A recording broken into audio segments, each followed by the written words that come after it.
जानते हैं ब्रह्मांड की सबसे ताकतवर चीज के बारे में कि उसकी असल पावर क्या है। 1 लाख खरब सूर्यों से भी ज्यादा शक्ति है इसमें। आखिर हम किसके बारे में बात कर रहे हैं? हमारा ब्रह्मांड हमें निरंतर सरप्राइज करता रहता है। इसमें उपस्थित अरबों तारे, ग्रह, गैलेक्सीज, नेबुला और ब्लैक होल वैज्ञानिकों के लिए एक पहेली बने हुए हैं। हर तारा असीम एनर्जी, असीम ऊर्जा अपने अंदर लिए दहकता रहता है, तो हर ग्रह उसी तारे की परिक्रमा करता रहता है। गैलेक्सीज के विशाल समूह यानी गैलेक्सी क्लस्टर और ब्लैक होल्स असीमित एनर्जी यानी कि ऊर्जा ब्रह्मांड में छोड़ते ही रहते हैं। अब हम बात करते हैं कि इनके अंदर जो ऊर्जा है उनकी हम शक्ति यानी कि पावर को कैसे मेजर कर सकते हैं। पावर को वैज्ञानिक वॉट से मेजर करते हैं। पूरे विश्व में हर मशीन और इंसान की पावर को इसी यूनिट से मेजर किया जाता है। आसान शब्दों में पावर असल में एनर्जी की ही दूसरी यूनिट है। इसमें हम हर सेकंड कितने जूल एनर्जी काम करने में खर्च हो रही है उसे मेजर करते हैं। इन्हें वाट में लिखा जा सकता है। तो 1 वाट पावर असल में 1 सेकंड में 1 जूल एनर्जी को खर्च करने के बराबर है। जो भी काम आप करते हैं उसे करने में कितनी पावर लगती है उसे वाट में मेजर किया जाता है। स्मार्टफोन की लाइट से लेकर के आपके घर और पावर स्टेशन के पावर को आप हमेशा वॉट यूनिट में ही पढ़ते हैं। आपका बल्ब 5 वॉट का है तो हर सेकंड 5 जूल एनर्जी को यूज़ कर रहा है और आपको लाइट दे रहा है। उसी तरह ब्रह्मांड में भी हर चीज़ काम करती है।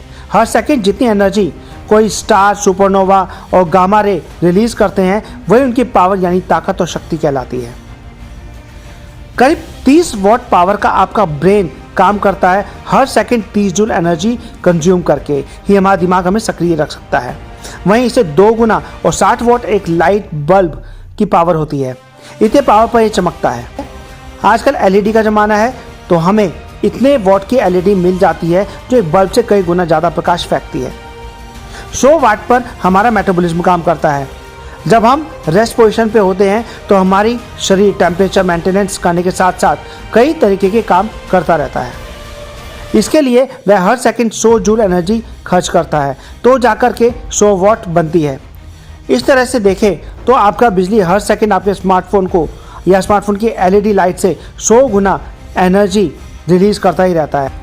अब इससे 7.5 गुना और कहें तो 745 वॉट को एक हॉर्स पावर कहा जाता है। ये भी पावर की यूनिट है जो ज़्यादातर इंजनों और मोटर्स में काम करने की पावर को या ताकत को दर्शाती है। एक हॉर्स पावर असल में 250 किलो वजन को 1 सेकंड में 1 फुट तक उठाने में लगने वाली पावर है। ज़्यादातर कंपनी अपने इंजन की ताकत को इसी यूनिट से दर्शाती हैं। जितने ज़्यादा हॉर्स पावर उतना शक्तिशाली इंजन और मोटर होती है। 1 हॉर्स पावर और कहें तो 750 वॉट से भी 2 गुना पावर यानी कि 1400 वॉट पृथ्वी की ऑर्बिट पर सूर्य द्वारा प्राप्त होती है। इस ऑर्बिट के हर मीटर के हिस्से पर आपको 1400 वॉट सूर्य द्वारा प्राप्त होंगे, जो बताता है कि 15 करोड़ किलोमीटर दूर होते हुए भी सूर्य असल में कितना शक्तिशाली है। 20 टेरावॉट्स यानी कि 2 के बाद 13 जीरो साल 2019 में पूरी मानव जाति की पावर खपत थी। वहीं इससे 10,000 गुना ज़्यादा पावर हर सेकंड पृथ्वी सूर्य से प्राप्त करती है।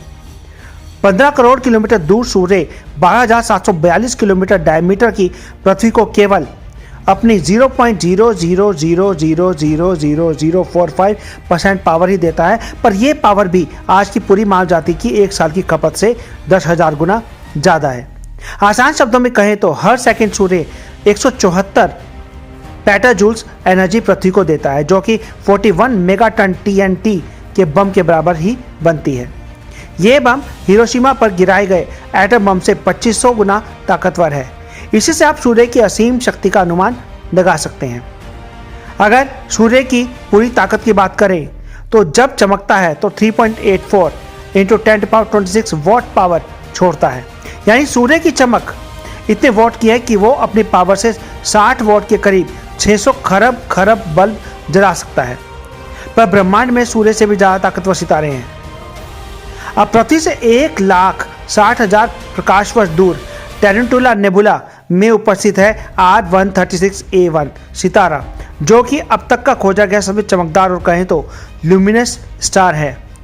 यह सूर्य से 47 लाख गुना ब्राइट है और इसकी पावर आउटपुट 3 × 10⁻33 वॉट है, यानी कि 3 के बाद 33 जीरोस हैं। ये हर सेकंड इतनी एनर्जी रिलीज करता है जितना हमारा सूर्य 3 महीनों में कर पाता है। इतनी एनर्जी हर सेकंड टाइप 3 सिविलाइजेशन भविष्य में यूज करने वाली है।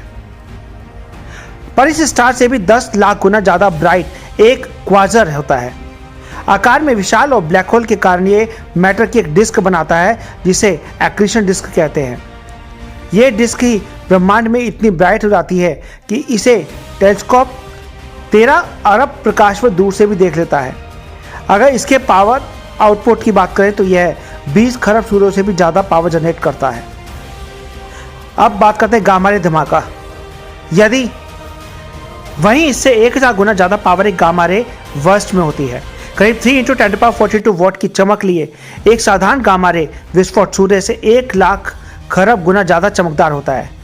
ये कई गैलेक्सीज की चमक को भी पीछे कर देता है। जब एक महाविशालकाय तारा यानी कि सुपरनोवा धमाका करके एक न्यूट्रॉन स्टार और ब्लैक होल में बदलता है तो तब जाकर ये उतना शक्तिशाली गामा रे ब्रह्मांड में हमें दिखाई देती है। तो एक ही सेकेंड में ये खरबों सूर्य जितनी एनर्जी ब्रह्मांड में रिलीज कर देता है। पर इससे भी ज़्यादा पावर आपको ब्लैक होल और ग्रेविटेशनल तरंगों यानी ग्रेविटेशनल वेव से मिल जाती है। हालांकि ब्लैक होल्स को खत्म करने में बहुत समय लगता है, पर कोई ब्लैक होल जो कि आपके मास से भी करोड़ों गुना कम मास का हो और तुरंत ही हॉकिंग रेडिएशन से खत्म हो जाए तो वो गामा रे विस्फोट से भी 10,000 गुना ज़्यादा पावर रिलीज करके ही खत्म होगा। इसी से आप ब्लैक होल्स की ताकत को समझ सकते हैं। ब्रह्मांड में विशालकाय ब्लैक होल्स कई खरबों खरबों सालों से जाकर के खत्म होते हैं, इसलिए हम इनकी पावर को सही से आंक नहीं पाते हैं। पर अब जब यही ब्लैक होल्स आपस में टकराते हैं तो इनकी टक्कर से ब्रह्मांड में जो हलचल होती है वो ग्रेविटी की एक वेव बनाती है जिसकी पावर आज तक की सबसे ज़्यादा पावर आंकी गई है। साल 2015 में लीगो द्वारा जब पहली बार एक ग्रेविटेशनल वेव्स को डिटेक्ट किया गया और उसकी पावर की गणना की गई तो सभी वैज्ञानिक हैरान रह गए। करीब 3.6 × 10⁻49 वॉट यानी 3 के बाद 49 जीरो लगा दो तो इतने पावर वॉट इन वेव्स की थी कि केवल 2 ब्लैक होल्स जो कि सूर्य से 430 गुना भारी थे उनके आपस में टकराने से पैदा हुई थी। सोचिए, जब 2 महाविशालकाय ब्लैक होल जिनका मास अरबों सूर्यों के जितना होगा वो आपस में टकराएंगे तो कितनी ज़्यादा पावर और एनर्जी रिलीज करेंगे। इनके आकार और शक्ति को हम शायद ही कभी नहीं समझ पाएंगे। अगली वीडियो में फिर मिलते हैं कुछ और इंटरेस्टिंग फैक्ट के साथ। अगर आपको वीडियो पसंद आए तो लाइक शेयर सब्सक्राइब जरूर करें। Thank you.